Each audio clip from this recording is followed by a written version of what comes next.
에스겔 7장을 이어서 오늘 8장을 살펴봅니다. 우리가 어제 7장을 보았을 때 심판의 날에 무슨 일이 있을지 주께서 경고하시는 것을 보지 않았습니까? 정말 그때에는 선지자를 찾아도 제사장을 찾아도 장로들을 찾아도 그때는 이미 늦을 것이다. 그러니까 우리가 이 7장과 8장의 혹독한 어조를 볼 때 야, 기독교의 하나님이 이런 분이셨어? 그렇게 생각할 수 있습니다. 그리고 그게 맞아요. 우리 하나님은 우리가 생각하는 것 이상으로 공의로우시고 정의로우신 분입니다. 우리가 TV를 볼 때 뉴스에 아주 반인륜적인 사건들이 있죠. 살인이거나 폭행이거나 사기이거나 그게 무엇이든지 되었든 간에 사람의 탈을 쓰고 어떻게 그럴 수 있느냐 하고 생각할 법한 일들이 있습니다. 거기에 대해서 우리가 분노하고 당장 잡아 넣어야 된다. 더 많이 구형해야 된다. 형량이 너무 낮다. 그렇게 얘기할 때도 있지 않습니까? 여러분, 주님이 우리를 향하여 그런 마음이라면 어떠시겠어요? 우리는요, 더 두려워 떨며 우리의 구원을 이루어 나가야 합니다.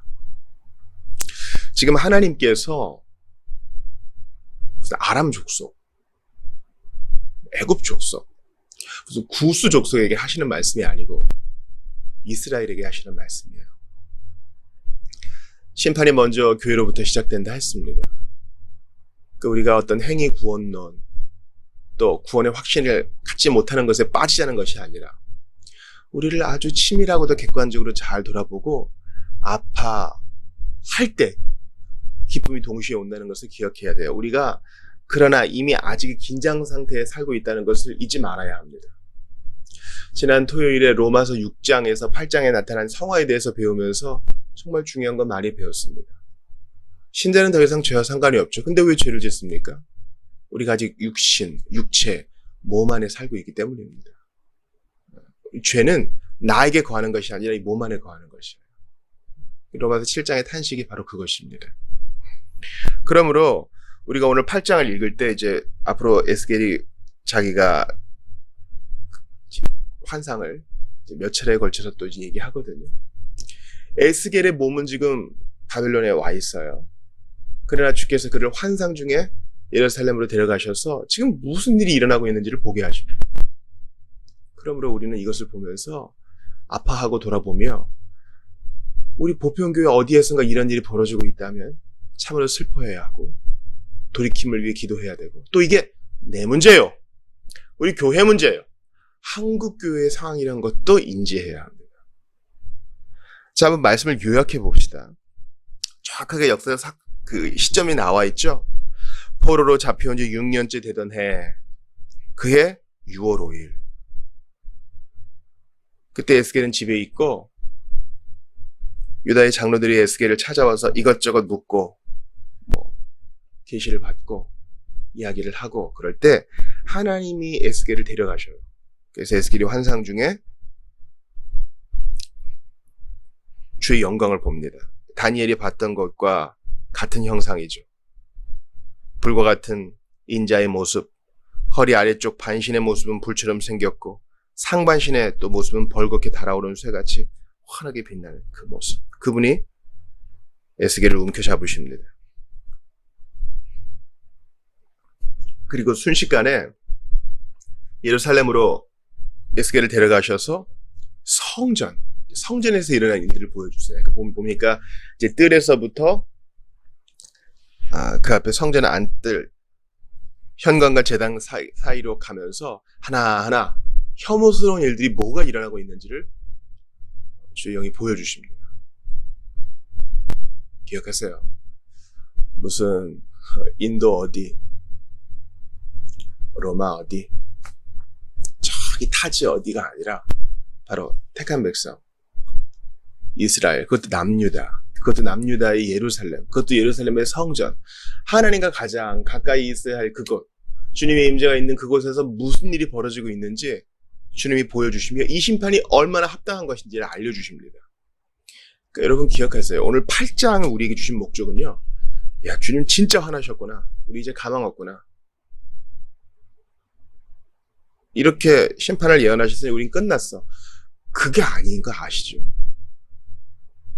자신을 돌아보게 하고 우리 모습을 여실히 직시하게 해서 돌이키는 거. 주님은 그것을 알려주시려고 이 8장을 우리에게 주신 겁니다. 우리의 상태를 봐야 이제 고침을 받아야 되겠구나 느낄 거 아니에요. 자, 먼저 에스겔은 그 질투의 우상을 봅니다. 주님이 보라고 하시죠. 너 눈을 들어서 북쪽 보아라. 그러니까 제단으로 향하는 문의 입구 쪽에 질투의 우상이 있어요.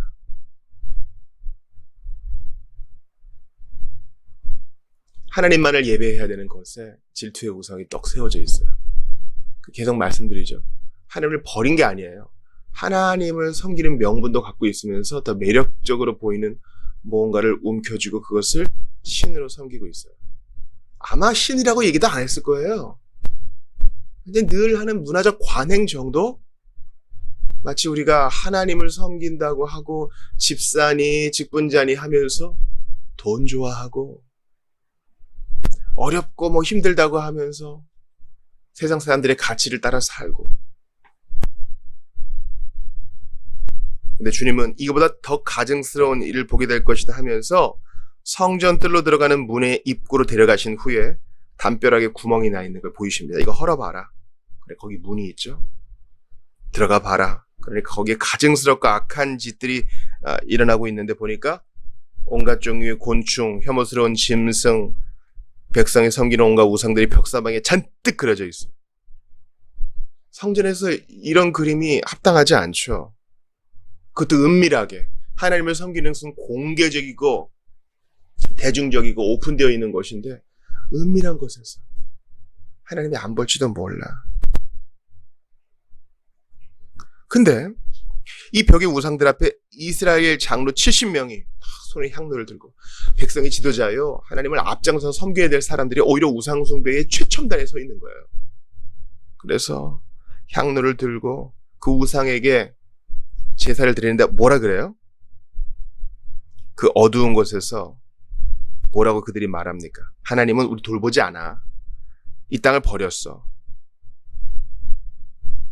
하나님을 아는 정확한 지식 가운데 있어서 백성들을 수정해주고 권면해주고 일으켜줘야 될 사람들이 오류에 빠져 있어요. 하나님 우리 안 돌봐. 그러니까 우리가 지금 포로로 잡혀왔지. 그러니까 우리가 이렇게 나라가 가난한 거지. 하나님이 우리를 버렸어. 이 땅을 버렸어. 그러니까 다른 걸 의지해야 돼. 이제라도 우리 힘을 의지하고 이제라도 다른 것을 의지해야 돼. 여러분, 이거 교회가 그럴 수 있어요. 하나님을 의지하는 것에 별 매력을 못 느껴요. 말로는 그렇게 안 하죠. 하나님을 의지하지 않는 것의 대표적 특징은 성경을 안 가르치는 거예요. 성경으로는 좀 안 될 것 같은 거야. 그러니까 뭐 여러 프로그램을 해요. 하나님을 안 섬기는 건 아니야. 예배를 안 드리는 거 아니야. 근데 이 프로그램에 더 비중을 딱 둬요. 이건 꼭 참석하셔야 돼요. 여러분, 그렇게 해서 사라진 프로그램들이 얼마나 많아요, 여러분. 유행처럼 탁 일어났다가. 오히려 우리가 주님을 섬기는 것은요, 좀 밍밍해도 우리 선배들이 하던 것처럼 주일 제대로 지키고 매일 성경 보고. 여러분, 김교신님의 그 일기를 보면요, 그때 뭐 30년대 40년대인데도 자기 부친이 쌀을 지고 가가지고 교회에서 숙식하면서 상행에 참석했다, 이런 얘기가 있어요. 여러분, 하나님이 우리 안 버려요. 안 돌보는 것처럼 느껴지지만 늘 돌보세요. 백성들은 그런다 해도 장로들은 그러면 안 되잖아요. 근데 장로들이 향로 들고 이짓거리를 하고 있어요. 이게 우리 모습이에요. 내 모습이 될까 두려워요. 여러분, 그 향로를 들고 있는 70명 중에 한 명이라도 제대로 된 사람이 없다는 말입니까? 이거 뭐 하는 짓거리입니까? 하고 향로를 집어 던져야죠.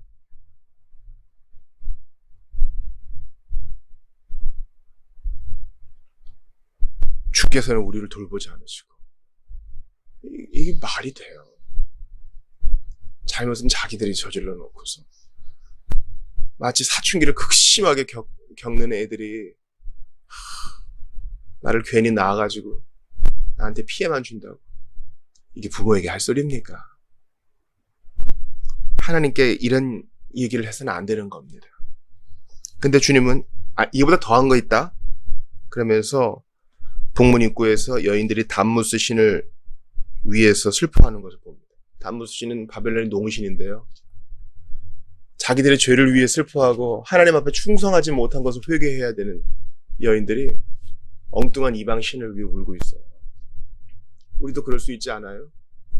돈 좀 잃었다고 울고, 비트코인 망했다고 울고, 자네들 성적 떨어졌다고 우는데 하나님 앞에서 나의 죄 때문에는 우냐고요. 마지막으로 울어본 적 언제예요, 여러분? 속상하고 누가 내 뒷얘기하고 그때 우는 건 뭐 당연할 수 있어요. 그런데 마땅히 우리가 울어야 되는 우리의 죄야. 안 바뀌는 육신의 일들, 그것 때문에 우냐고요. 우리가 세상 볼 거 없어요. 근데 주님은 더 혐오스러운 것을 보여줍니다. 현관과 제단 사이에 25명쯤 되는 사람들이 성전을 등지고 동쪽을 향해서 태양을 향해 절을 하고 있어요. 주님이 말씀하세요. 이거 어찌 사소한 일이라 할 수 있느냐. 그들이 태양을 숭배하고 있다. 태양 숭배는 그 당시 고대 근동사회에서 아주 일반화된 것이었습니다. 오늘날 우리에게 아주 일반화된 건 뭐가 있어요? 나르시시즘. 내 몸을 너무 귀중히 여기는 거. 건강 염려증. 돈 좋아하는 거. 공짜 좋아하는 거. 부자 되는 거야. 나만 아니면 돼 하는 극심한 이기주의. 너무 폭력적인 거. 이중적인 신자의 생활들. 주님이 이것을 가증스럽다 하시고 혐오스럽다 하시고 이건 사소한 일 아니다 하세요. 여러분 생각해 봅시다. 이건 사소한 거야 하면서 하나님 앞에서 계속 하고 있는 거 있지 않아요? 먼저 성전된 우리 모임과 우리 자신부터 돌아보자고요.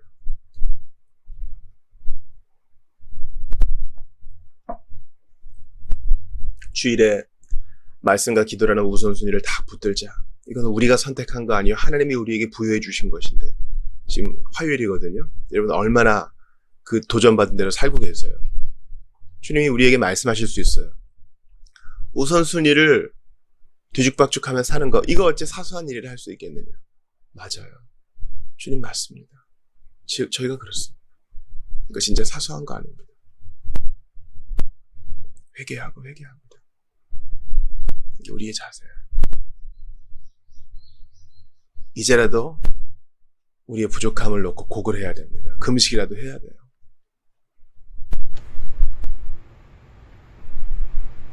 끝까지 회개하지 않고 있으면 마지막 날 울부짖어도 주님이 듣지 않을 것이라고 했어요. 지금은 그래요. 건강 잃고 재산을 잃고 아니 심판대 앞에서 주님의 시선을 마주치지도 못한 채 부끄러워하지 않으려. 지금 슬프지 않은데 어떻게 울어요, 목사님? 여러분 하나님 앞에 일단 계셔보세요. 오늘 불문 주신 이유도 있을까요? 신자의 내일과 말씀과 기도의 우선순위를 잡아서 바빠도 할 수 있었어. 묵상하세요. 성령께서 우리가 스스로에 대해 묻자 먼저 알려주시오. 당장 우리 열방을 위한 기도만 해도 너무 못 믿은 줄 알 때 우리는 정말 우리의 사랑 모습에 대해서 그때 기쁨이 옵니다. 이 기독교적 기쁨, 성경을 믿는 참신자의 기쁨은요, 누구 좀 더 받았다고 돈 많이 벌고 좋은 소식 듣고 애들이 잘 됐다고 만나면 외부적 조건으로 이렇게 기뻐하는 것이 회개의 격이 있었습니다. 하나님이 가정 여기신 것을 끊어내면서 그 느낌이 보여요. 손해가 있을지라도 하나님 편에서 느낌 주시오. 참된 기쁨을 원하시니까 죄를 끊어내세요. 자기를 돌아보세요. 선생님 무슨 율법주의적인 말씀을 하세요. 보고 기뻐하는 것이고 누리는 것이라고 했잖아요. 맞아요. 그런데 동시에 율법의 제3 용도를 기억하는 것이 복음을 아는 사람의 생활이에요. 사도 바울의 고백을 보세요. 서신서를 처음 쓸 때는 성도 중에 제일 작은 자라 그래요. 그러다가 사도 중에 내가 제일 작은 자라 그래요. 마지막 감옥에서는 뭐라고 합니까? 주인의 교수를 바로 율법주의에 빠진 겁니까? 아니에요. 신앙생활을 해나갈수록 내 죄로 인한 탄식이 깊어지는 게 성숙과 성장의 증거라는 거예요. 기억하세요. 나 같은 것을 받아주십시오. 이 본래 같은 나 위에 그걸 흘려내 진심으로 고백하지 못한다면 우리는 신앙생활에 뭔가 대단한 문제가 그리스도의 피비 있는 날의 십자가를 바라보며 천천히 달려야 되는데 천천히 달려야 되는데 그러면 앞으로 내일 긴장되지 않으면 우리 진짜 기쁨 가운데 살 수 없어. 단노스 신을 위해 울지 말. 너와 너의 자녀를 위해 예수님 말씀하신 것을 기억하고 살아가시고 여러분을 다시십니다.